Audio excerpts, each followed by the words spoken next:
Bapak Ibu Guru SDN 1 Sekar Bandung, pertama-tama marilah kita panjatkan rasa puja dan bersyukur kepada Allah Subhanahu wa Ta'ala, karena sampai hari ini saya sangat berterima kasih sekali karena sudah membantu saya untuk melaksanakan program guru penggerak angkatan 10. Sholawat serta salam marilah kita tujukan kepada junjungan kita Nabi besar Muhammad SAW, dan kita tunggu sapanya di dunia maupun di akhirat.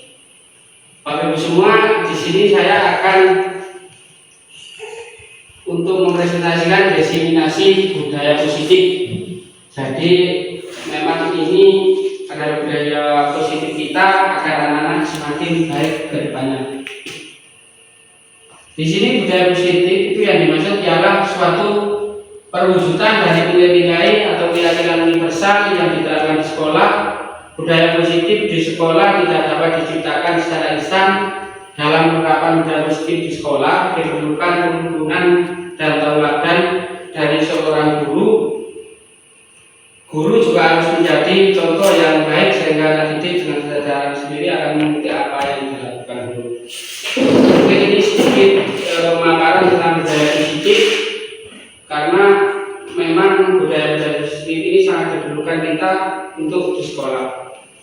Adapun komponen budaya positif yang pertama ialah disiplin positif dan nilai-nilai kebajikan universal, terus teori motivasi, keyakinan kelas, kebutuhan dasar manusia, 5 posisi kontrol, dan segitiga restitusi. Jadi kelima komponen ini ada penjelasannya masing-masing. Yang pertama, disiplin positif itu ialah merupakan perwujudan disiplin yang didorong dari diri anak tanpa hukuman dan penjagaan. Tujuan dari disiplin positif adalah membentuk individu yang mampu menguasai diri dan bertanggung jawab atas perilaku maupun tindakan yang dilakukan berdasarkan nilai-nilai kebajikan universal. Poin yang kedua itu nilai-nilai kebajikan universal, diantaranya ialah nilai-nilai kebajikan universal dalam dunia pendidikan dapat diartikan sebagai standar, ukuran, atau norma yang kebaikan yang disepakati bersama oleh lembaga atau institusi pendidikan.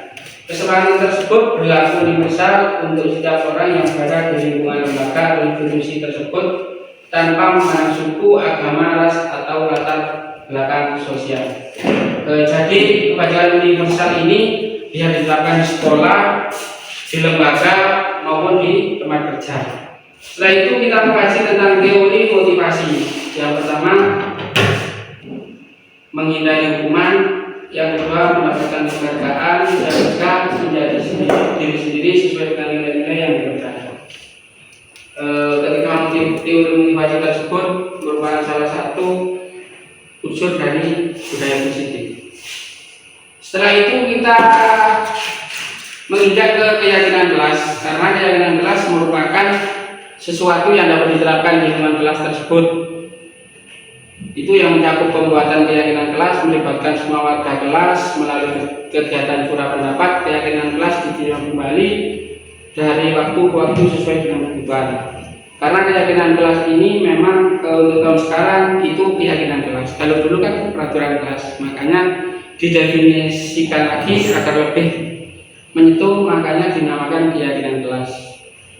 Terus kebutuhan dasar kita sebagai manusia, yang pertama yaitu bertahan hidup, yang kedua kebebasan, kasih sayang dan rasa diterima, pengakuan atas kemampuan, yang kelima kesenangan.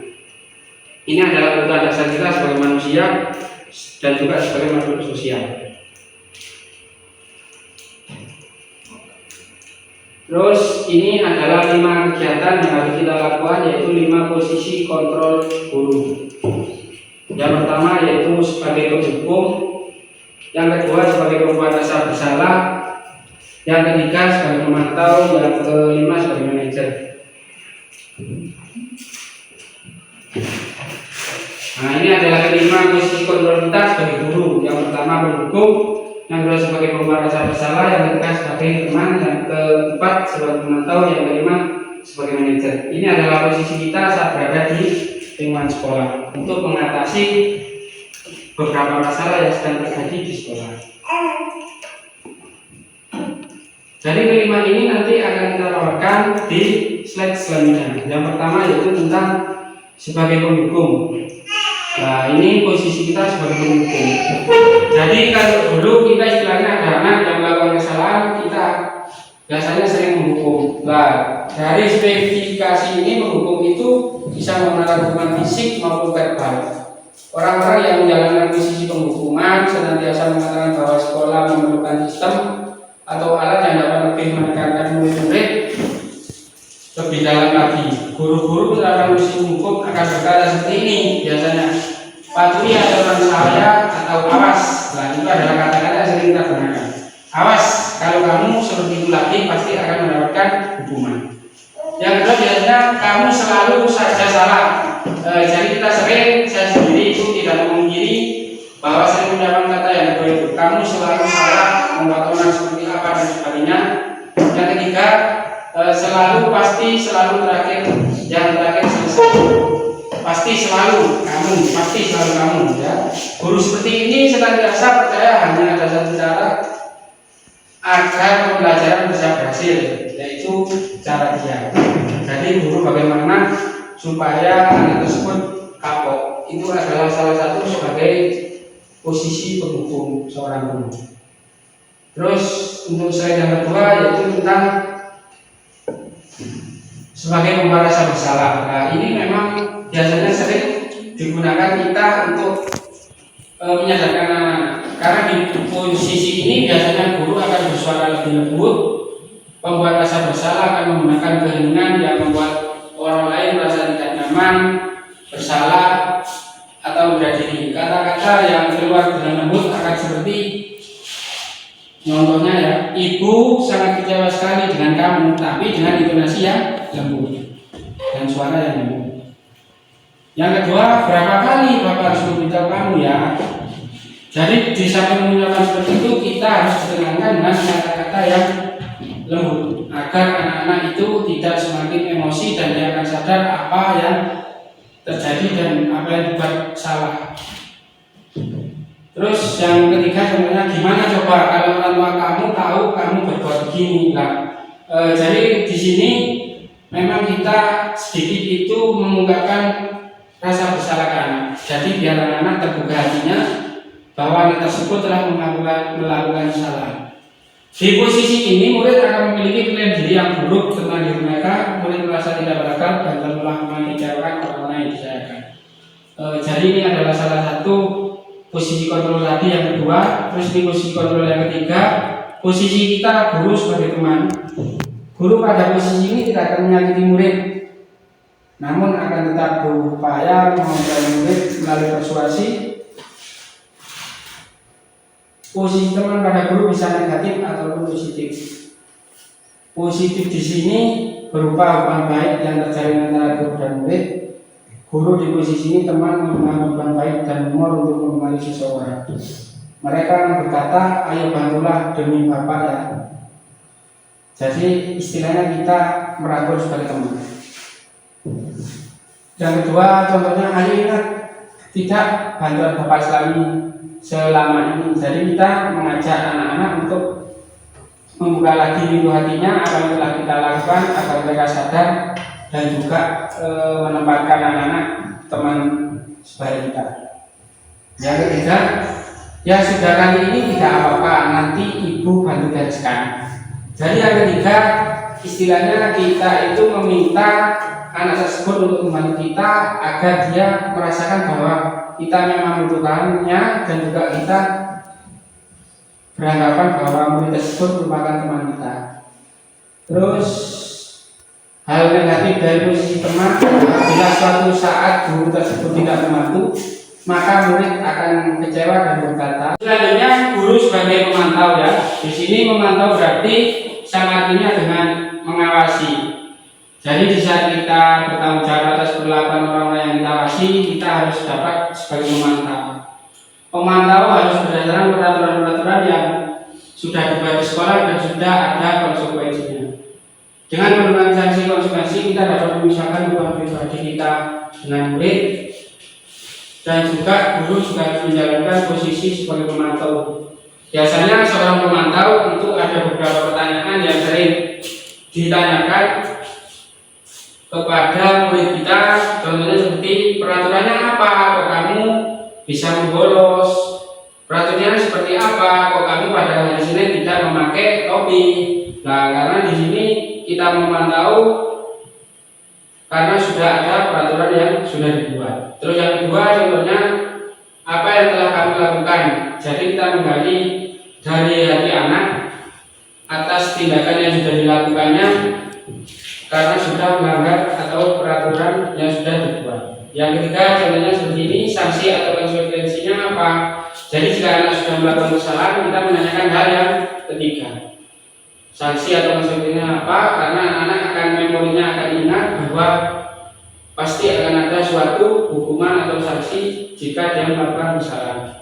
Selain itu, seorang pemantau sangat mengandalkan perhitungan catatan data yang digunakan sebagai bukti atas perilaku seseorang. Jadi kita tidak bisa menghakimi seseorang ataupun murid bila memang tidak ada catatan atau bukti yang valid. Itu juga bisa digunakan di lingkungan rumah, sekolah maupun di masyarakat. Posisi ini akan menggunakan stiker, slip catatan, dan daftar cek. Jadi kita sebagai pemantau memang harus banyak yang kita bawa seperti catatan, terus data-data yang valid itu harus kita bawa. Selanjutnya yaitu posisi kontrol guru sebagai manajer. Nah, di sini manajer dalam arti posisi kontrol guru yang paling terakhir. Jadi posisi ini di mana guru berbuat sesuatu bersama murid, mempersilahkan murid mempertanggungjawabkan perilakunya. Jadi manajer ini anak-anak jika melakukan kesalahan kita panggil, kita suruh untuk menanyakan apa yang telah diperbuat dan juga kita tanya bagaimana cara memperbaikinya. Seseorang manajer telah memiliki keterampilan di posisi teman, pemantau, dan selanjutnya berarti ini merupakan posisi kontrol yang paling terakhir, dan pada kedua posisi tersebut bila diperlukan harus menggunakan posisi manajer karena kita menginginkan murid-murid kita menjadi manusia yang merdeka, mandiri, dan bertanggung jawab. Maka kita perlu mengacu pada restitusi yang dapat menjadikan murid kita seorang manajer bagi dirinya sendiri. Di manajer sendiri ini murid kita ajak untuk menghasilkan kebutuhan dirinya. Jadi di sini penekanan bukan pada kemampuan membuat konsekuensi. Jadi di sini kita untuk mengajak berkolaborasi sebagaimana murid untuk memperbaiki kesalahan yang sudah dibuat atau yang sudah ada. Jadi tadi adalah 5 posisi kontrol kita sebagai seorang guru untuk menangani setiap masalah yang ada di sekolah. Terus untuk selanjutnya setelah itu manajer juga mempunyai senjata, dalam arti kata-kata yang biasanya diucapkan di hadapan murid atau seorang yang telah melakukan kesalahan. Contohnya apa yang kita yakini. Jadi kalau sudah kita bertanya seperti itu, kita kembali lagi ke keyakinan kelas yang sudah dibuat antara guru dengan murid. Karena keyakinan kelas merupakan suatu perpaduan kolaborasi yang telah disepakati antara murid dengan guru. Yang kedua, biasanya menanyakan apa kamu meyakininya. Jadi setelah kita tanya yakin, anak-anak kita tanya juga bagaimana kamu meyakini apa yang sudah dibuat di dalam kelas. Setelah itu biasanya kita bertanya, jika kamu meyakininya, apa kamu bersedia memperbaikinya? Lah, disinilah yang poin ketiga. Jadi anak-anak kita yakinkan dulu. Setelah itu kita ajak untuk memperbaiki kesalahan yang sudah dibuat, karena sudah ada keyakinan di setiap kelas masing-masing. Yang keempat, apa rencana kamu untuk memperbaiki hal ini? Nah, jadi anak-anak kita ajak untuk berkolaborasi bagaimana dia untuk memperbaiki hal yang telah diperbuat. Karena dengan begitu maka anak-anak akan tergugah inspirasi atau hatinya supaya dia tidak melakukan hal-hal yang tidak kita inginkan. Tugas seorang manajer bukan untuk mengatur perilaku seseorang, tetapi diajak kita untuk membimbing murid.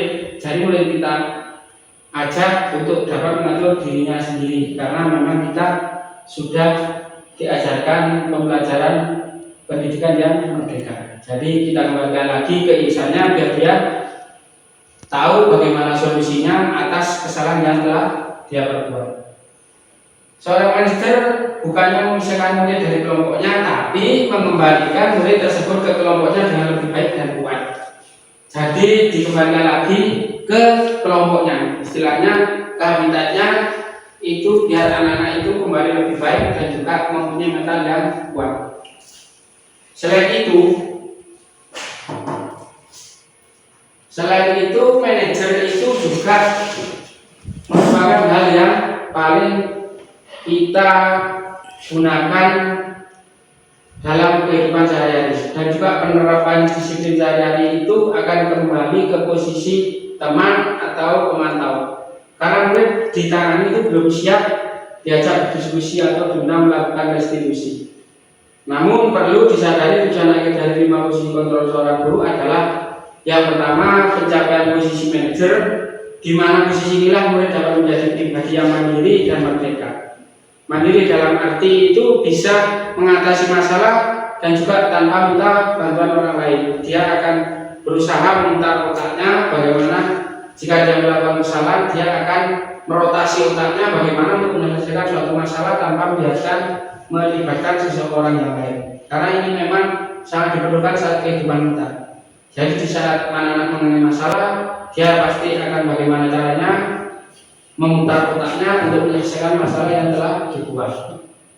Yang kedua yaitu di mana posisi inilah murid dapat menjadi pribadi yang mandiri.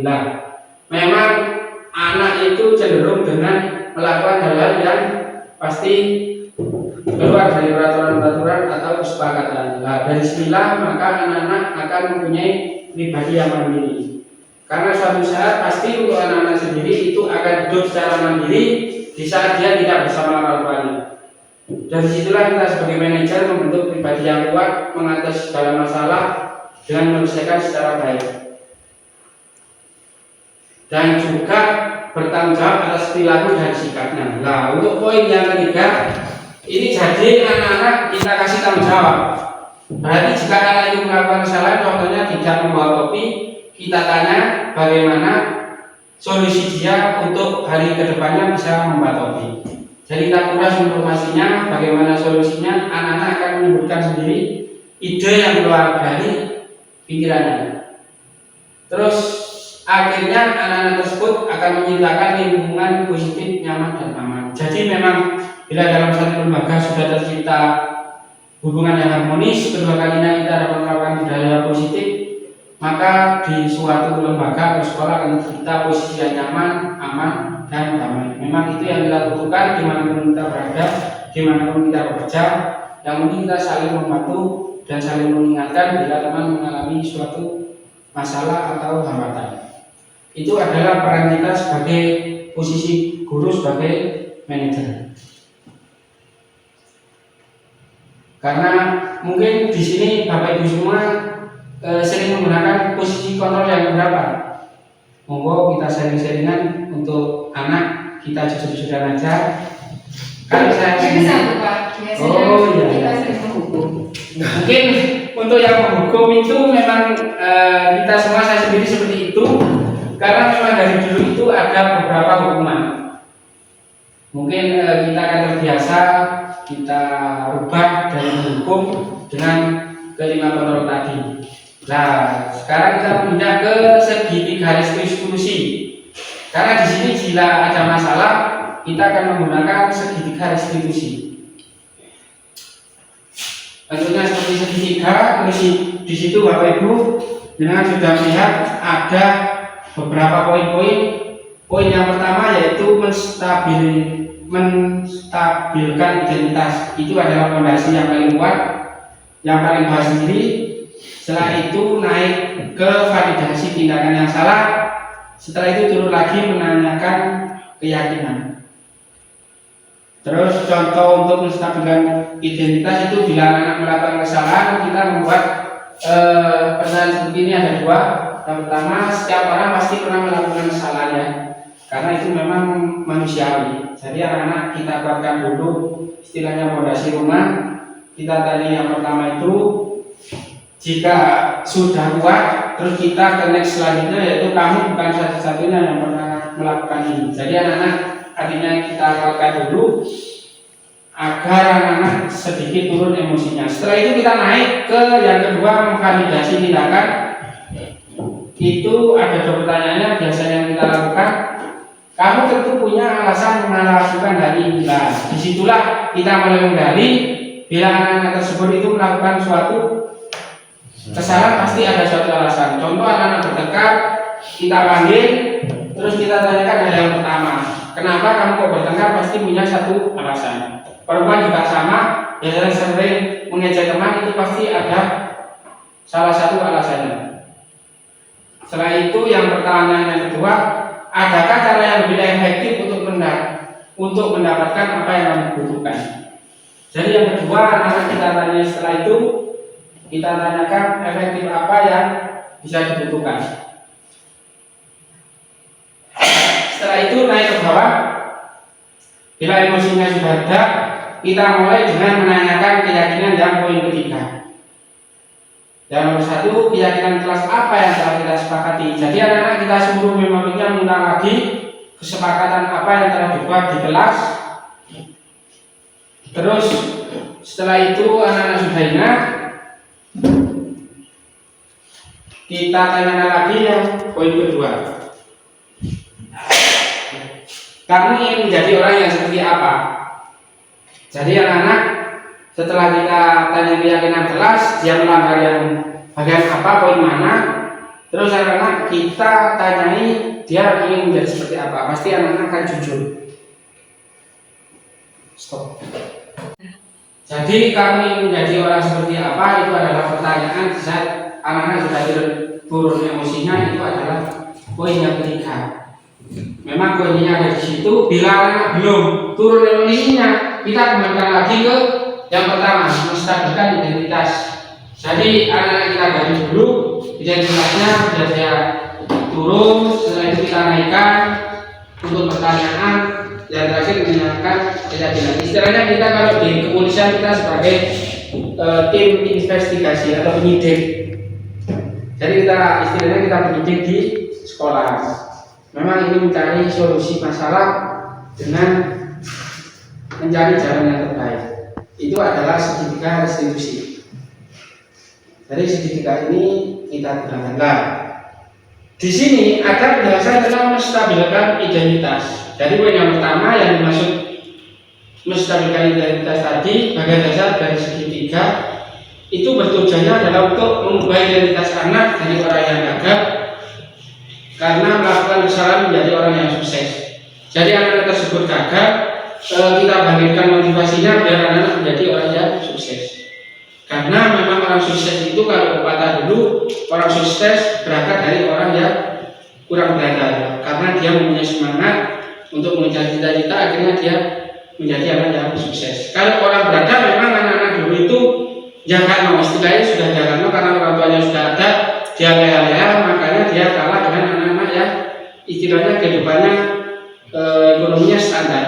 Dia akan berusaha sebagaimana untuk menjadikan dia sukses dan juga bisa membawakan kebanggaan bagi orang tua, juga sekolah, dan juga untuk teman-teman yang lain. Di sini bila anak yang melanggar peraturan karena sedang mencari perhatian adalah anak yang mengalami kegagalan. Biasanya anak kegagalan tersebut itu berasal dari keluarganya di rumah. Anak tersebut kurang perhatian, terus istilahnya dia sendiri itu memang mempunyai istilahnya sifat yang jahil. Dari situlah dia caper, akhirnya dia membuat onar. Onar dalam arti sering melakukan hal-hal yang bertentangan dengan keyakinan kelas yang sudah dibuat di setiap kelas masing-masing. Itu adalah salah satu penyebab anak-anak itu melakukan hal-hal yang sudah melanggar keyakinan. Kalau kita sudah mengkritik, maka dia akan tetap membuatnya dalam posisi gagal. Karena kritikan itu intinya kalau versi anak itu bukan membangun, tapi untuk menjatuhkan mental dan juga harga dirinya. Maka kita harus meyakinkan anak dengan cara seperti tadi, kita membuat kalimat-kalimat yang halus dan lembut. Contohnya di sini saya sudah membuat 4 pertanyaan yang istilahnya bisa menstabilkan identitas. Yang pertama kita buatkan dulu berbuat salah itu tidak apa-apa karena manusiawi. Yang kedua itu memang semua yang ada di dunia ini tidak ada manusia yang sempurna. Pasti kita pernah melakukan kesalahan, nggak ada yang sempurna. Karena kalau sempurna itu adalah cuma yang Maha Kuasa. Yang ketiga, saya juga pernah melakukan kesalahan seperti itu karena di sini Bapak Ibu semua kita. Nah dari situlah kita sudah mengenal apa yang dinamakan dan menstabilkan identitas. Di sini yang keempat itu pertanyaan namanya kunci. Bapak atau ibu tidak tertarik mencari siapa yang salah, tapi Bapak Ibu ingin mencari siapa yang benar. Jadi anak-anak kita kuatkan untuk anak-anak mencari yang salah. Jadi kita tidak usah mendoktrin anak-anak bahwa kamu salah enggak, tapi kita mencari solusi dari permasalahan apa yang sudah dilakukan anak-anak tadi. Itu adalah menstabilkan identitas. Yang kedua, untuk segi institusi yaitu memvalidasi tindakan. Nah, jadi di sini setelah anak-anak sudah buat untuk fondasinya, kita menanda yang kedua. Jadi setiap tindakan yang kita lakukan dan saya ketiga yaitu memenuhi kebutuhan dasar. Dan dimaksud kebutuhan dasar di sini, anak-anak kita dasari dengan sebuah tindakan, kita akan bisa menemukan cara-cara efektif yang paling efektif untuk memenuhi kebutuhan anak tersebut. Kita tidak suka jika orang yang terus-menerus merengek dan mendapat perhatian kita, maka itu telah memenuhi kebutuhan anak tersebut. Kalimat dua ini terdengar asing buat guru, namun bila dikatakan tanpa menghakimi akan memvalidasi kebutuhan mereka. Jadi menunjukkan kedua kata-kata ini juga harus dengan kalimat yang lembut. Contoh, kamu pasti punya alasan mengapa melakukan hal ini. Nah, jadi anak-anak kita tanya seperti tadi, alasannya apa? Dia kok berbuat onar melakukan hal itu, pasti anak-anak akan jujur karena ini lembaganya kan masih SD. Jadi anak-anak nggak akan lihat sesuatu yang tidak rahasia. Yang kedua, kamu patut bangga pada dirimu sendiri karena kamu telah melindungi sesuatu yang penting bagi dirimu. Nah, di saat anak bertekad atau berkelahi, pasti dia adalah menjaga kehormatan atau dia melindungi sesuatu yang punya dia agar tidak terenggut oleh temannya. Itu adalah dua contoh kalimat untuk memvalidasi tindakan. Yang ketiga yaitu tentang masih divalidasi tindakan, terus teori kontrol tersebut menyatakan bahwa pada dasarnya motivasi itu secara internal. Ketika identitas sukses telah menjadi cara satu, maka langkah yang kedua yaitu anak akan siap untuk berhubungan dengan nilai-nilai yang tidak berdaya dan berpindah menjadi orang yang diinginkan. Pertanyaan ini menghubungkan keyakinan anak dengan keyakinan kelas. Contoh, ada 4 di sini saya sudah membuat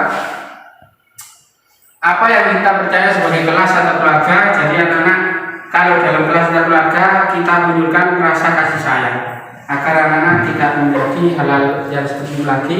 Yang kedua, apa nilai-nilai umum yang kita telah sepakati. Jadi nilai yang disepakati dalam hal kesepakatan kelas kita menjelaskan kembali. Yang ketiga, apa bayangan kita tentang kelas kita yang ideal. Jadi anak-anak kita ajak untuk bermimpi kelas seperti apa sih yang diinginkan anak dan kita sebagai guru, yang harmonis, aman, indah, nyaman dan sebagainya. Anak akan tergugah untuk mencurahkan isi hatinya. Yang keempat, kamu mau jadi orang seperti apa? Nah, ini kembali lagi kita ke penguatan karakter. Di sini anak-anak kalau sudah kita tanyai, dia akan berbicara. Istilahnya dia akan menyebutkan, pasti melenceng dalam arti pasti menyebutkan cita-citanya yang jadi apa. Dari situlah kita kasih penguatan agar anak-anak lebih baik lagi untuk langkah kedepannya. Itu adalah memvalidasi tindakan tadi yang poin kedua. Nah, ini ada beberapa contoh kesepakatan kelas dan keyakinan kelas yang kita telah buat dalam satu kelas. Yang pertama yaitu keimanan. Nah, jadi di sini kita sudah rutin melaksanakan keimanan setiap hari. Jadi doa sebelum dan sesudah pelajaran. Jadi berdoa dan sesudah pelajaran ini setiap hari kita lakukan bisa kita akan memulai pelajaran. Itu adalah satu contoh keimanan. Nah, nanti Bapak Ibu, saya minta untuk menuliskan itu sudah ada beberapa contoh untuk keimanan, kita ambil satu-satu semua. Jadi saya minta mohon nanti menuliskan, saya kasih lembar untuk kesepakatan kelas. Yang kedua, kebersihan. Kebersihan itu contoh menjaga kebersihan ruang kelas. Jadi anak-anak kita kondisikan untuk selalu menjaga ruang kelas. Yang ketiga, keamanan, saling menjaga barang-barang di kelas seperti pensil, terus menghindari sekolah agar tidak sampai hilang. Yang keempat, kekeluargaan, saling berinteraksi bersama teman. Yang kelima, keindahan, menjaga kelestarian lingkungan. Yang keenam, kerapian, berseragam sesuai aturan sekolah. Yang ketujuh, keindahan, bersama-sama mengisi ruang kelas. Itu adalah contoh kesepakatan kelas. Nah, terus di sini ada keyakinan kelas seperti yang dibuat di kelas 3. Menghormati guru, tidak berkata kotor, sopan santun, saling menyanyi, saling menolong, dan fokus belajar. Itu adalah contoh beberapa kesepakatan kelas yang telah kita buat. Jadi kesepakatan kelas ini dibuat berdasarkan kesepakatan antara guru dengan murid setiap wali kelas. Ini adalah contoh kesepakatan kelas. Jadi ini kita buat di awal pembelajaran atau awal pembelajaran. Nah, ini mungkin kegiatan yang sudah saya buat bersama anak-anak. Itu anak-anak kita ajak berunding, terus kita paparkan satu persatu untuk membuat kesepakatan kelas. Ini adalah salah satu contoh kesepakatan kelas yang sudah saya buat. Nah, mungkin itu saja Bapak Ibu. Jadi kita akan ada yaitu sesi tanya jawab. Tapi sebelum sesi tanya jawab, saya minta untuk Bapak Ibu guru untuk menyebutkan salah satu kesepakatan kelas nanti yang akan kita renungkan bersama. Dan juga kita tulis setiap kelas kepada guru saya. Mohon Bapak Ibu, saya minta pendapatnya untuk kesepakatan kelas. Jadi kita tuangkan di situ contohnya seperti apa kesepakatan kelasnya.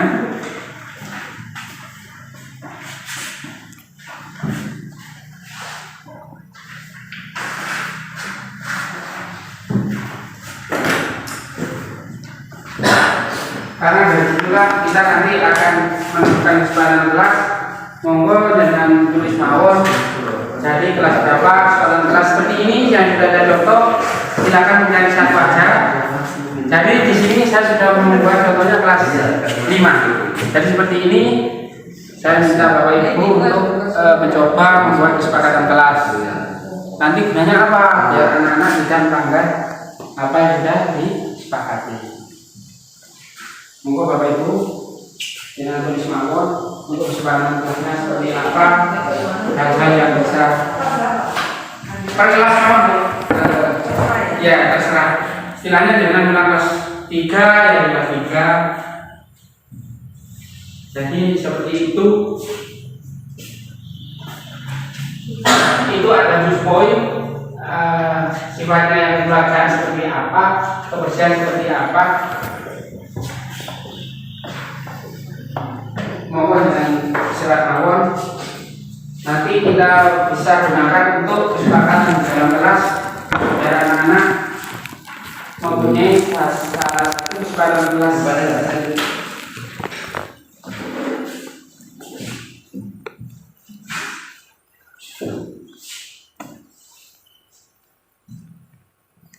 Jadi nanti istilahnya kesepakatan ini kita buat agar salah perkelas itu mempunyai kesepakatan dan juga anak akan selalu mentaati. Jadi tujuan kita adalah untuk mengajak berdisiplin ke hal-hal yang positif. Mungkin itu saja. Monggo dengan serat saya kasih waktu 10 menit agar kita dapat memimpikan sekolah kita yang lebih baik.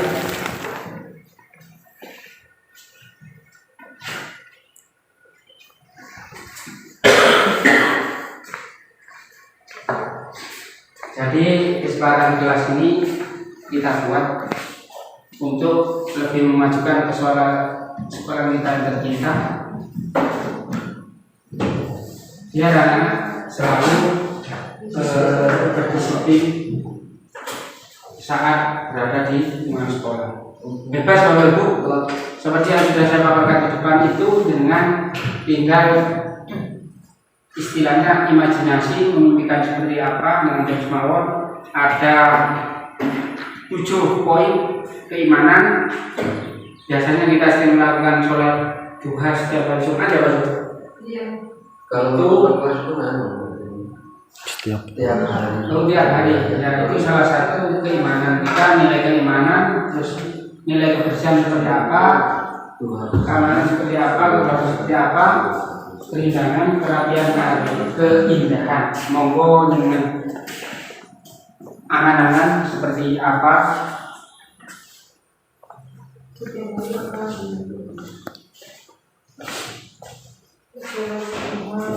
Memang kita mulai dari kelas Bapak Ibu, karena kalau sudah kesepakatan kelas itu sudah terbuka, mungkin nanti suatu saat kita bisa terwujudnya sekolah yang berbudaya positif. Dan juga memang ini kita lakukan untuk mengajak anak berkreativitas.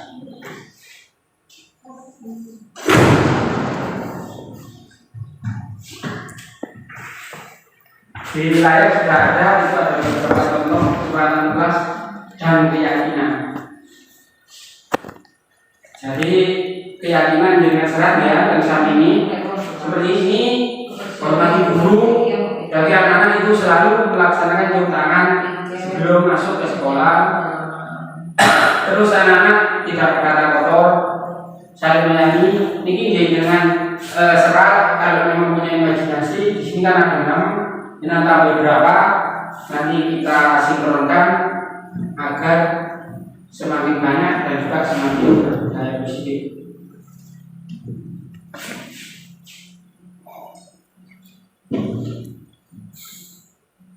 Memang kesepakatan keyakinan ini sudah kita buat dari dulu. Pasti sudah ada di kita ini, tapi kita sekarang tinggal mana yang perlu kita tambahi, mana yang perlu kita masukkan agar semakin terciptanya budaya positif. Saling menyayangi, sopan santun, saling menolong, fokus belajar. Terima kasih Bapak Ibu, karena tadi saya sudah mengajak untuk menuliskan beberapa kesepakatan kelas. Terima kasih untuk hasilnya. Nanti ini akan kita diskusikan lagi untuk waktu selanjutnya. Karena ini kesepakatan kelas yang telah kita buat kemarin, ini adalah merupakan salah satu kesepakatan yang dibuat antara guru dan murid. Nah, setelah itu, Bapak Ibu guru, di sini setelah kita sesi tanya jawab, kita memasuki ke slide selanjutnya. Di sini saya punya tayangan berupa contoh dan video restitusi. Yang kemarin itu memang ada 2 anak yang bermasalah. Mari kita simak bersama-sama. Ini adalah video yang pertama tentang anak-anak yang telah melakukan kesalahan. Jadi begini saya mengatur. Sering tidak melakukan saja. Sering tidak melakukan salah. Itu yang kesalahan ya. Namanya juga berbuat kesalahan itu manusiawi. Apakah saat ini kamu menjadi orang yang baik diri sendiri maka tidak? Sekarang kita menjadi ini adalah salah satu contoh kemarin yang anak melakukan kesalahan. Saya menggunakan perawatan yang sekitar restitusi. Kenapa kalau masih menjadi kesalahan?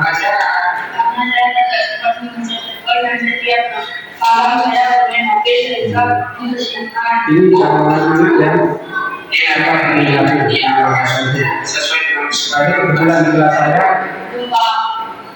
Kira-kira kesepakatan apa yang kami lakukan sekarang? Nah, ini posisi saya untuk menanyakan keyakinan. Jadi di sini garis instruksi adalah yang paling bawah.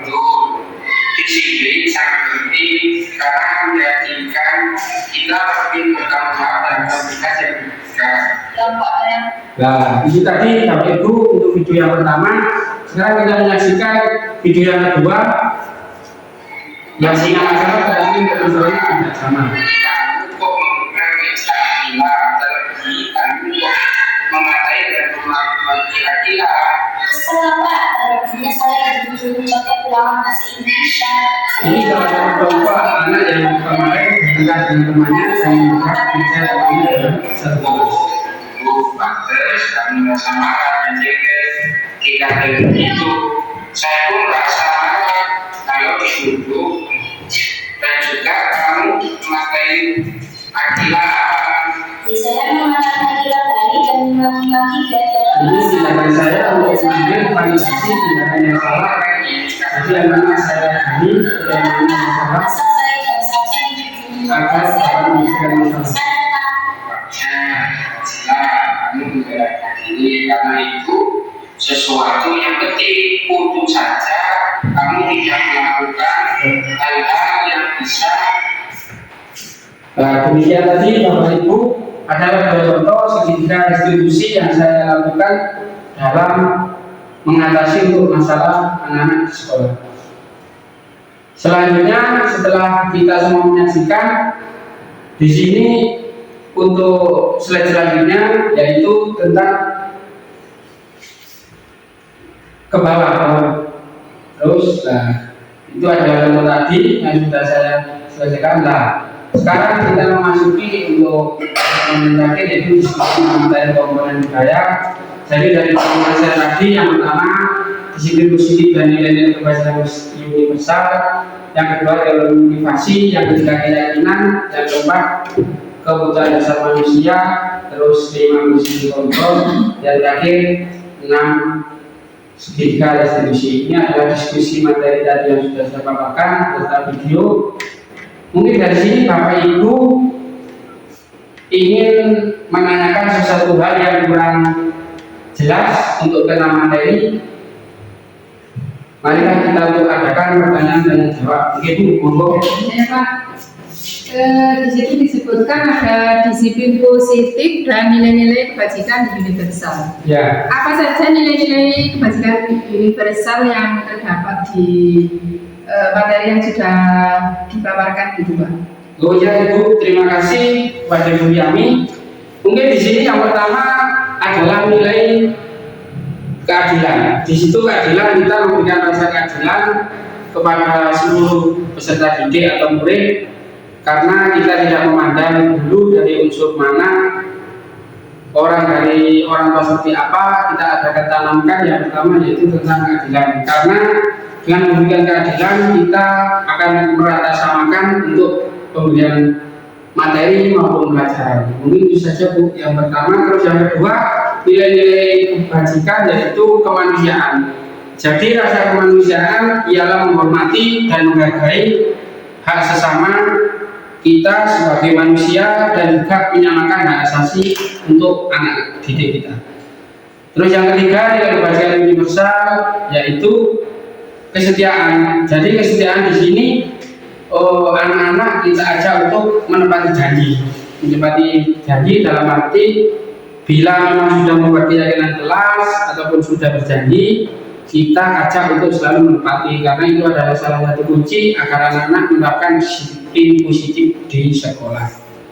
Terus yang keempat yaitu kebenaran. Jadi kita usahakan untuk anak-anak selalu berbicara dengan kebenaran meskipun apa yang harus dilakukan. Jadi dengan kebenaran anak-anak akan belajar untuk selalu berkata jujur. Jadi di saat dia melakukan kesalahan dia akan berkata jujur. Di saat dia melakukan apa dia akan berkata jujur. Karena itu adalah salah satu kunci agar anak selalu terbiasa dengan hidup yang jujur.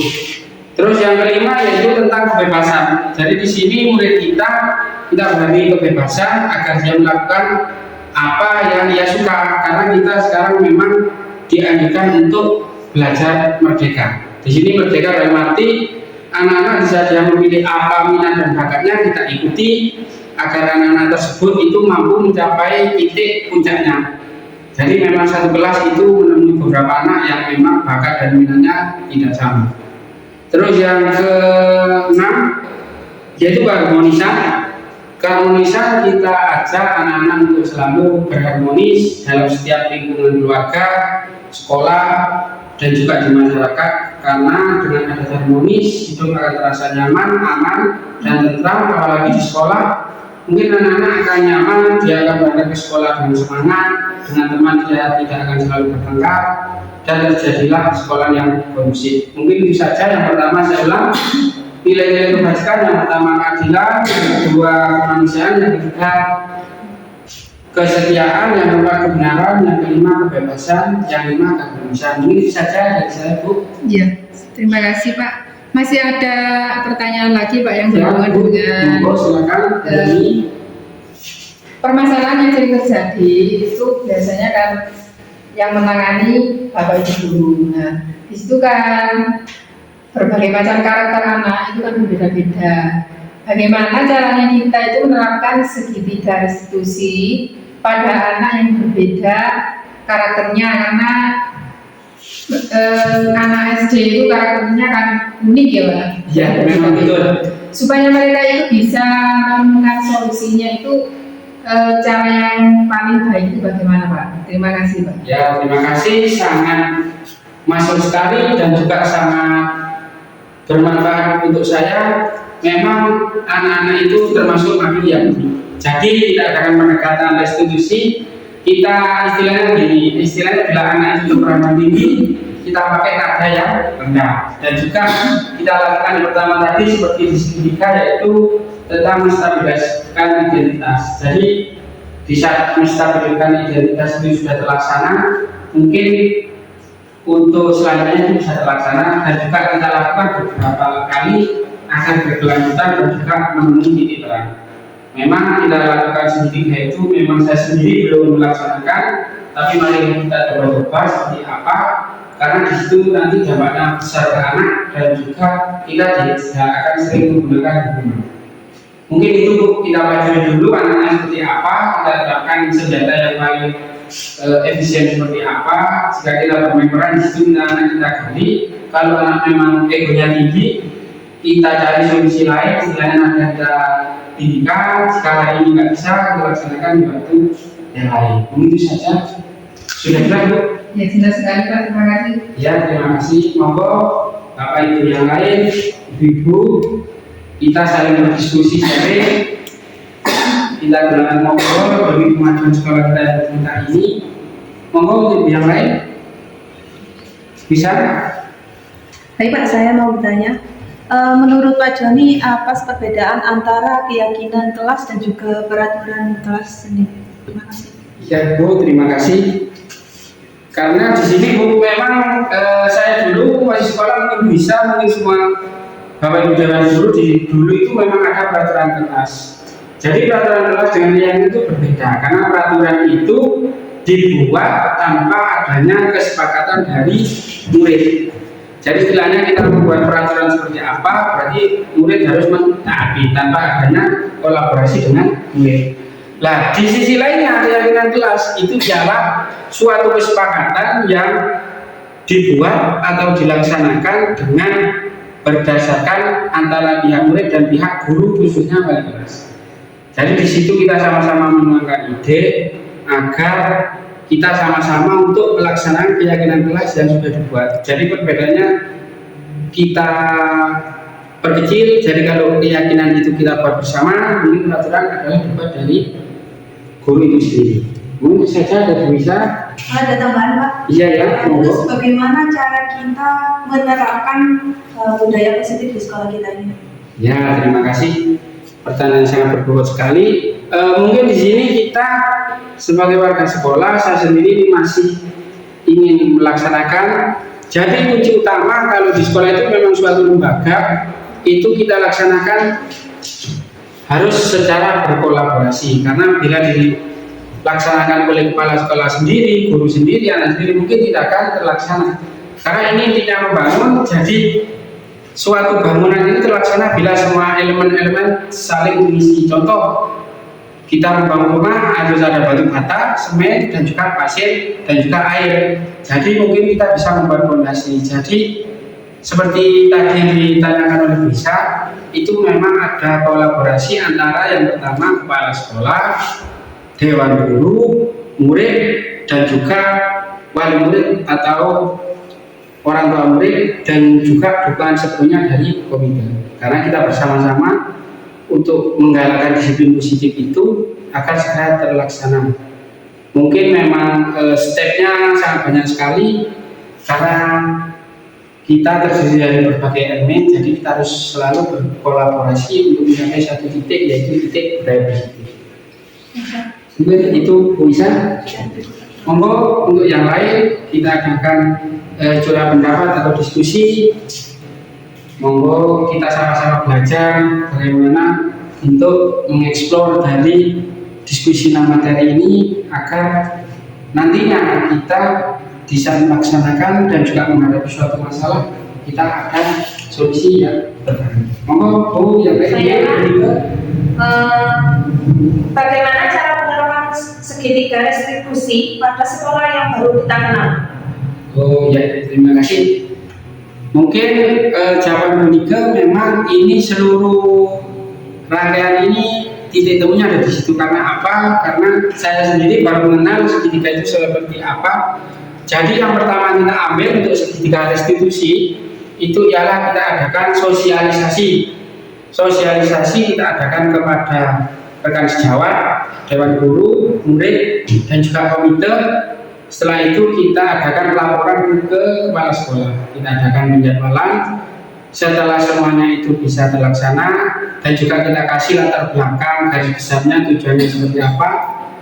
Mungkin dengan berjalannya waktu segitiga restitusi itu akan berjalan. Tapi memang ini suatu tantangan yang sangat besar karena disinilah jiwa kita sebagai pendidik dituntut untuk merubah dari hukuman menjadi suatu yang diperkecil, yaitu seperti tiga yang sudah saya terangkan tadi agar semakin diperkecil. Mungkin bisa saja Bu. Ada satu lagi Pak. Ya Bu, monggo. Dari 5 posisi kontrol tersebut, manakah yang paling tepat bagi kita seorang guru? Ya, terima kasih. Mungkin posisi yang tepat dari seorang guru kalau kelima posisi kontrol, penghukum, rasa bersalah, itu yang paling penting dari kelima ialah sebagai manajer. Nah, kenapa? Karena manajer adalah salah satu stakeholder. Di situ kita sedikit mengulas dari anak atau murid agar anak tersebut dapat bisa merubah apa yang telah ia lakukan dan juga dia dapat menggali potensi-potensi yang ada di dirinya. Karena manajer memang salah satu dari kelima posisi kontrol yang paling kita. Di situ kita akan membiasakan anak disiplin, mandiri, dan juga taat. Karena di situ dia sudah melakukan jalan, dia juga yang harus memperbaiki. Kalau menurut saya mungkin manajer Bu, itu karena kita untuk kelima posisi ini sudah tercakup di posisi manajer. Mungkin saja Bu Nika, ada yang lain? Sudah, terima kasih. Monggo Bapak. Ya, Mika, monggo saya persilakan. Apa tujuan Pak Joni untuk membuat keyakinan kelas itu? Mau dijelaskan Pak Joni? Ya Bu, terima kasih. Karena di sini tujuan kita untuk membuat keyakinan kelas yaitu adalah salah satu keyakinan yang kita buat bersama. Tujuannya ialah untuk menciptakan disiplin positif. Karena memang dari kita awali dari kelas, jika seluruh kelas itu sudah membuat keyakinan, itu akhirnya akan otomatis membuat keyakinan sekolah. Jadi disitulah kita awali dari perkelas. Jika perkelas itu sudah melaksanakan dan juga sudah baik, maka insya Allah itu kedepannya akan berkembang kepada tingkatan yang lebih tinggi seperti piramida. Kalau sudah di bagian kecil elemen-elemen, akhirnya akan membentuk suatu komponen yang besar dan akan terciptanya disiplin positif. Marilah Bapak Ibu, saya sendiri juga ini sedang mengajak kita untuk bersama-sama menciptakan suasana budaya yang positif. Kita mulai dari perkelas agar semuanya bisa terlaksana dengan baik. Ini saja Bu. Iya, ada satu lagi Pak. Oke, monggo. Apa yang dimaksud dengan kebutuhan kasih sayang dan rasa diterima? Apakah kasih sayang dan rasa diterima merupakan salah satu kebutuhan dasar manusia? Mau dijelaskan? Ya, terima kasih Bu. Memang ini pertanyaan yang memang sangat vital sekali karena kita berada di lingkungan sekolah. Jadi rasa kasih sayang itu adalah rasa kasih sayang kita sesama guru dan juga sesama murid. Jadi dengan adanya kasih sayang, maka anak-anak sendiri itu dia akan terbiasa bahwa guru itu akan dianggap sebagai orang tua. Jadi guru merupakan orang tua kedua di sekolah, dia akan selalu berjumpa dan juga dia akan selalu ngobrol tanpa ada batasan. Di saat dia ada masalah di keluarga, dia mungkin akan merasakan rasa susahnya atau rasa kurang nyamannya di rumah itu lewat guru. Jadi bersama-sama jika anak-anak sudah terbiasa merasakan rasa kasih sayang, mungkin tidak akan terjadi hal-hal yang tidak diinginkan. Contoh, anak-anak tidak akan bertengkar dengan teman karena mereka akan merasakan satu senasib bahwa mereka adalah satu kelas, satu keluarga. Terus dari pihak guru sendiri mungkin akan merasakan kita sama-sama abdi negara untuk memajukan pendidikan yang ada di sekolah tercinta. Jadi memang kasih sayang itu sangat dibutuhkan di setiap elemen, baik di keluarga, di masyarakat, terus di keluarga, masyarakat, dan juga di halayak umum. Contohnya di ruang kerja, di rumah kerja, di lingkungan sekolah, lingkungan keluarga. Mungkin itu saja Bu dari saya.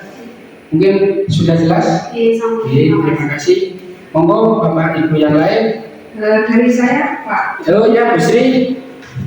Monggo. Ya, ini tadi membahas tentang kalimat yang akan diucapkan oleh guru dalam istilahnya membina anak-anak, membuat peraturan kelas sih.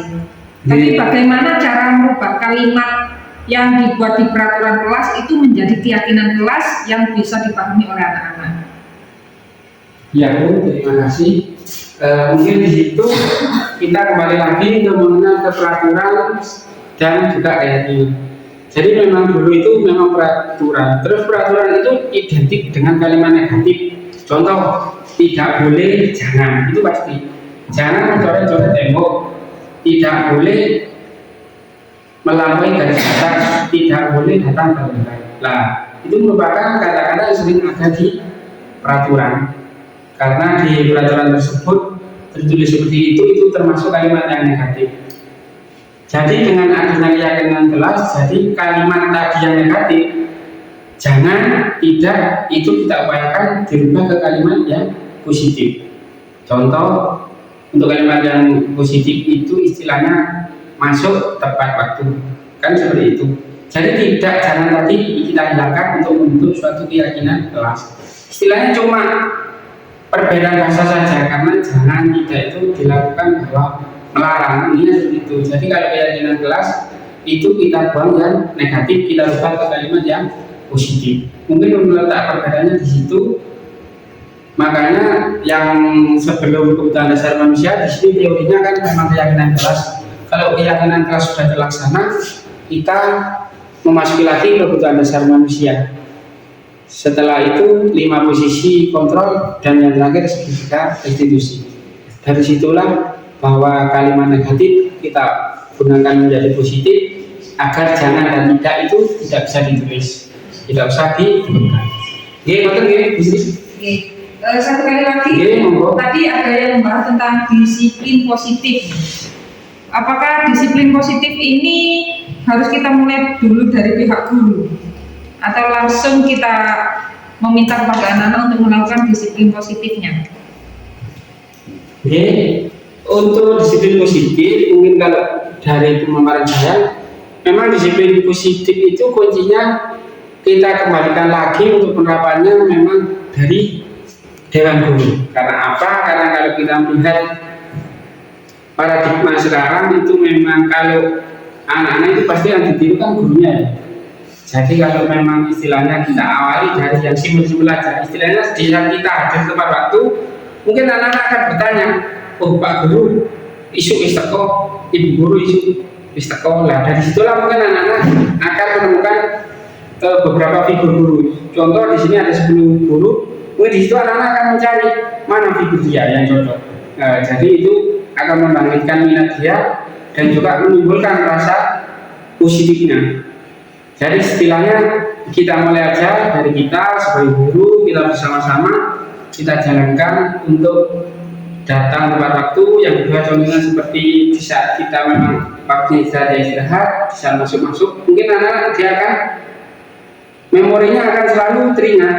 Oh, jam 10 baik masuk, jam 7 baik upacara, mungkin itu. Jadi setelah kita adakan contoh atau teladan, mungkin anak-anak akan melihat kita dan dia akan memberikan gaya. Jadi di saat kita memberikan masukan ke anak, untuk anak-anak besok masuk segini, jam segini, jadi anak-anak pasti akan mengira, oh memang Pak Guru ini memberi contoh, tapi dia sudah melakukan teladan. Jadi di situ kita tidak butuh teori, istilahnya kita sudah butuh action. Dari action kita melakukan seperti itu, maka anak-anak memorinya akan teringat, dia akan terbuka sendiri untuk selalu datang tepat waktu. Terus yang kedua, setelah guru melakukan hal seperti itu, kita kondisikan lagi ke anak.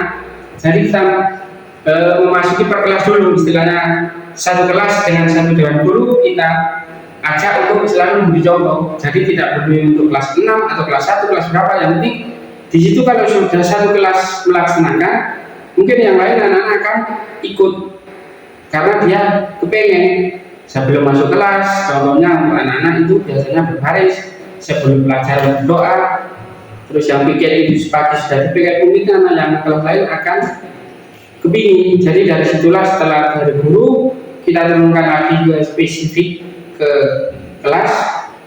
Setelah semuanya terlaksana, mungkin kita akan memberikan salah satu program, dan juga program tersebut kita laksanakan setiap hari secara bergantian untuk melakukan budaya positif yang berawal dari istilahnya guru, kedua murid, dan juga didukung oleh beberapa elemen yang penting seperti komite, wali murid, dan juga kepala sekolah.